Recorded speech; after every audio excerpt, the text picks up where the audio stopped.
시편 19편 하나님의 말씀에 대해서 생각할 때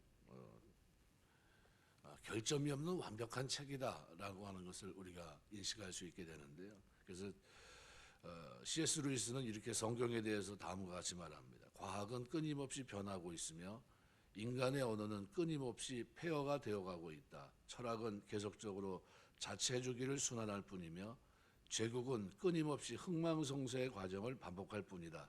그러나 하나님의 말씀은 언제나 그 자리에 영원히 서 있다. 이렇게 얘기했습니다. 하나님 말씀은 변함이 없다는 겁니다. 그래서 성경의 위대함과 절대성을 잘 반영한 말이라고 할 수 있습니다. 웨스트민스터 신앙 고백서 1장 2조에 보면 신구약 성경은 기록된 하나님 말씀이며 하나님의 감동으로 된 것으로 신앙과 행위의 유일무이한 규칙이다. 이렇게 분명히 밝혀둡니다.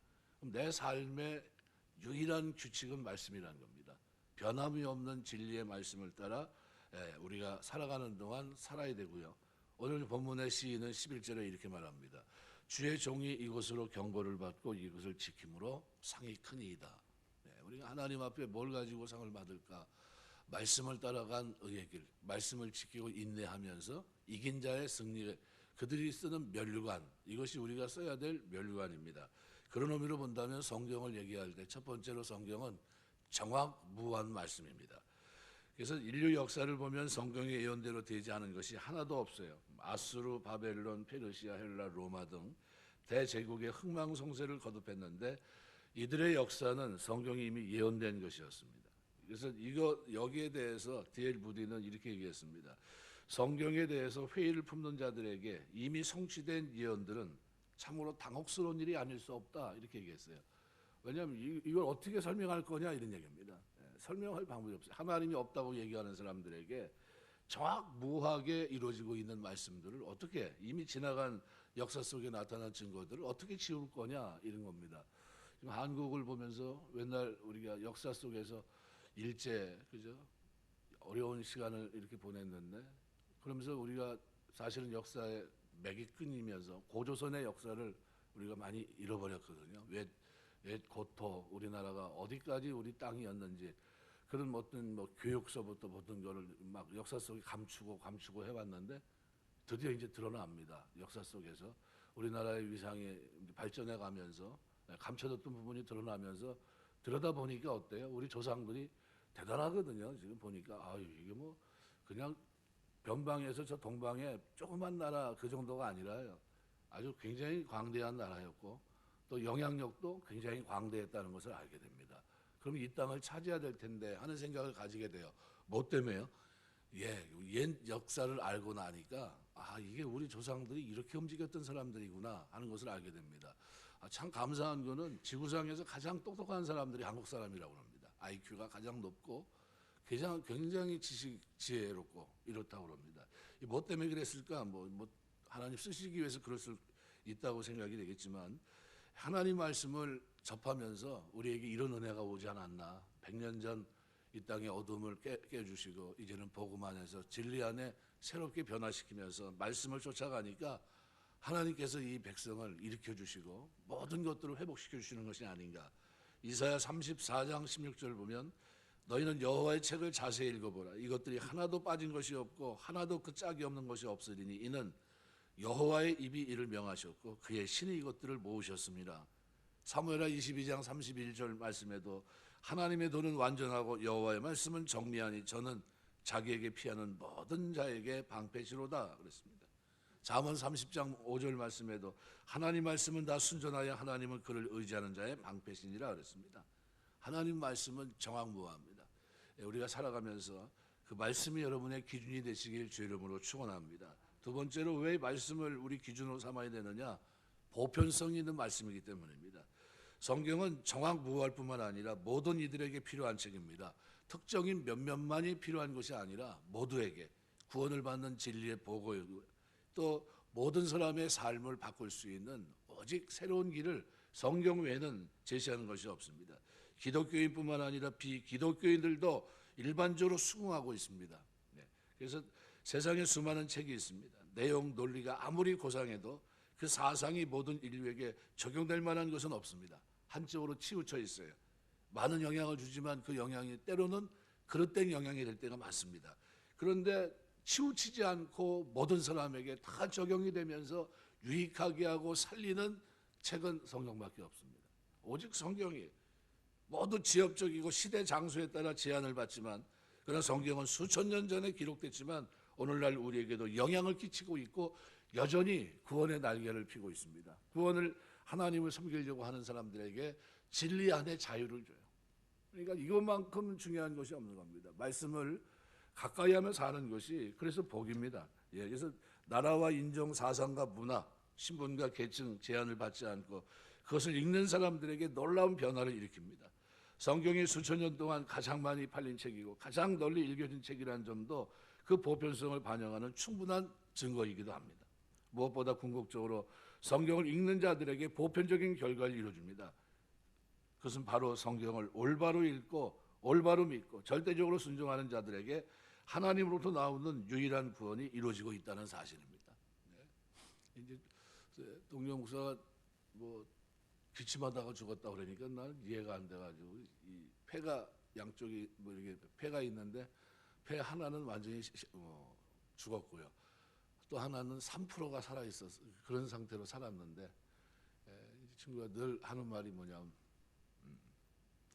난 60 넘기기 쉽지 않을 것 같아. 난 60 못 넘길 거야. 이렇게 얘기했는데 63년생이거든요. 딱 60 되기 전에 말대로 됐어요. 내가 그 말을 이렇게 들으면서 이제 비보를 전하면서 이제 그런 생각을 했어요. 사람이 말대로 된다. 말대로 된다. 하나님 앞에서 심은 대로 거두는 건데요. 그런 상황이 있다 할지라도 어떻게 얘기했어야 되냐면 이렇게 얘기합니다. 나는 약하지만 하나님이 날 장수하게 할 거다. 여호와를 경외하는 자는 장수하게 하신다고 했는데 하나님이 기적을 나에게 일으킬 거다. 이 약한 중에도 하나님의 능력의 손으로 나를 붙들고 갈 거다. 이렇게 믿고 고백을 했어야 되는 겁니다. 그런데 늘 입버릇처럼 한 얘기가 뭐냐면, 나는 이렇게 폐가 약하니까 나는 60 넘기기 힘들 거야 그랬는데 그대로 되더라고요. 그래서 내가 그 무서움을 느낍니다. 여러분, 우리가 살아가면서 하나님 말씀을 대할 때마다 입술로 묵상한다는 게 하가한다는 말이 고백하는 거거든요. 근데 그 고백이 믿음의 고백이 되시길 주의 이름으로 축원합니다. 좋은 고백을 하세요. 저는 그래서 다른 거 고두절미하고 뭐 웰빙, 뭐 좋은 공기, 좋은 음식 먹고, 그죠? 뭐 쾌적하게 살아야 되고, 뭐 이렇게 뭐 마음의 여유를 줘야 되고, 그래야 뭐 건강히 오래 산다 얘기하는데 그렇게 생각 안 하고요. 여호와 경외하는 자는 장수한다. 나는 이 생각만 가지고 살아갑니다. 단순하게 생각하셔야 돼요. 말씀 앞에 말씀의 고백을 가지고 살아야 됩니다. 로마 3장 32절 보면, 곧 예수 그리스도를 믿음으로 말하며 모든 믿는 자에게 미치는 하나님의 의인이 차별이 없다.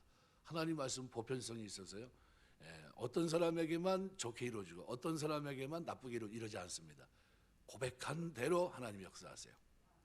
고백한 대로. 제가 그 얘기하고 싶어서 그런 겁니다. 그냥 연약하고 믿음 없어 보이는데도 고백한 대로.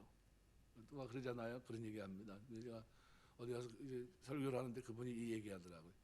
어떤 분이 옆에 와서 기도를 하는데 엉뚱한 기도하더래요. 그래서 속으로 생각할 때, 에이, 저건 기도가 이루어지지 않을 거야. 왜냐하면 와가지고 기도하는 게 자기가 봐도 뭐 그냥 저거 기도 같지도 않더라는 거예요. 근데 나중에 보니까 그 사람이 한 기도가 또 이루어지더라는 거예요. 그래서 이게 뭐지? 왜 저 사람이 저렇게 엉뚱하게 기도하는 거, 기도 같지도 않은데 기도가 왜 이루어졌지? 본인이 생각했다는 겁니다. 가만히 보니까 그러면서 느낀 게 뭐냐면, 하나님은 보편적인 누가 무슨 기도를 하든지 그 고백을 받으시는 분이구나. 내가 볼 때는 저거는 고백도 아니다 생각하는데 하나님 그 고백도 들으시고 어떻게 해요? 보편적으로 은혜를 베푸시더라는 거예요. 믿음의 고백입니다. 그래서 우리가 기도할 때도 믿음의 고백 되시길 주의 이름으로 축원합니다. 자꾸 믿음으로 하나님 앞에 기도하고요. 믿음으로 평상시 하는 말이 여러분의 고백이에요. 그러니까 심은 대로 거두는 겁니다. 디모데후서 3장 16절, 모든 성경은 하나님의 감동으로 된 것으로 교훈과 책망과 바르게 함과 의로 교육하기에 유익하다 그랬습니다. 또 하나님 말씀을 우리가 왜 가까이 하냐면요, 불변입니다. 불변합니다.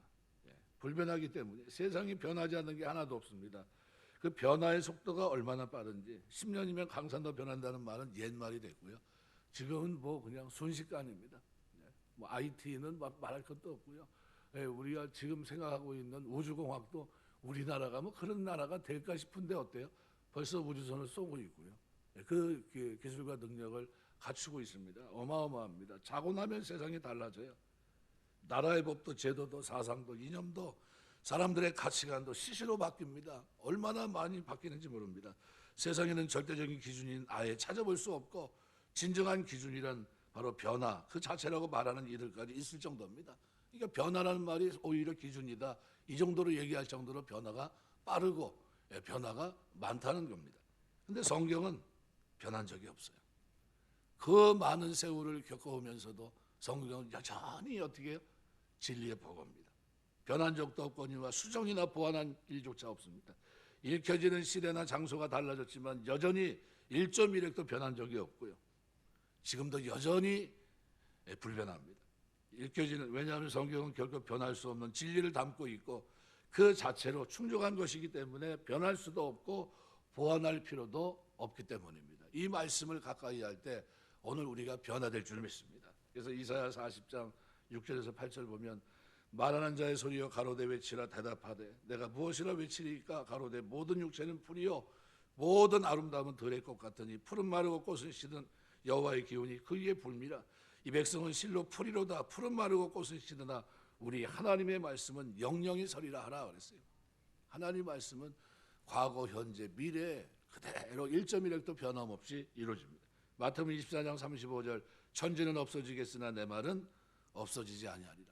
마지막 요한계시록 22장 8절 18절 말씀 19절에도 보면 내가 이 책의 예언의 말씀을 듣는 각인에게 증거하노니 만일 누구든지 이것들 외에 더하면 하나님 책에 기록된 재앙들을 그에게 더하실 터이요 누구든지 이 책에서 예언의 말씀에서 제하여버리면 하나님이 이 책에 기록된 생명나무와 및 거룩한 성의 참여함을 제하여 버리리라. 하나님 말씀 변함이 없습니다. 더하거나 빼거나 할 필요가 전혀 없어요. 말씀했겠습니다. 사막을 횡단하는 여행자에게 나침판은 방향을 알 수 있게 합니다. 길을 잃고서만 헤매게 되면 사막에서는 필연적으로 죽을 수밖에 없습니다. 다람쥐 쳇바퀴 돌듯이 계속 제자리를 맴돌고 있다면 그것은 그에게 뭐가 없습니까? 기준과 방향이 없기 때문이에요. 아무리 힘이 있고 마차가 잘 달려도요 방향이 바르지 못하면 결국은 맴돌다 죽고 맙니다. 인생이 그와 같습니다.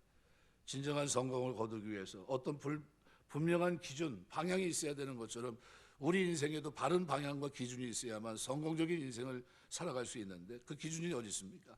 그것은 바로 우리 인생의 주인이신 하나님께서 당신의 온전하심과 깊으신 지혜를 따라 정확무한 신앙과 삶의 법칙으로 제공하신 성경입니다. 오직 성경만이 유일하고도 완전한 인생의 방향이 제시되어 있습니다. 그러므로 성경 안에서 말하고 생각하고 행동하게 되시길 바랍니다. 18살짜리가 세계 콩쿠르 피아노 경연대회에서 우승했어요.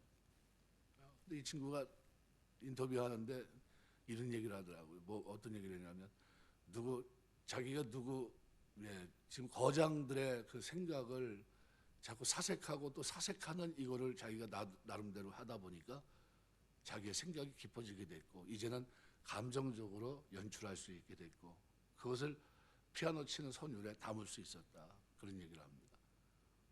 18살짜리가 모든 사람들에게 감동을 주는 세계적인 피아니스트가 됐습니다. 그런데 그 속에는 많은 사색의 시간이 있었음을 자기가 고백합니다. 그 사색이 나를 이렇게 만들었습니다. 생각하고 유추하면서 내가 왜 피아노를 쳐야 되는지, 그죠?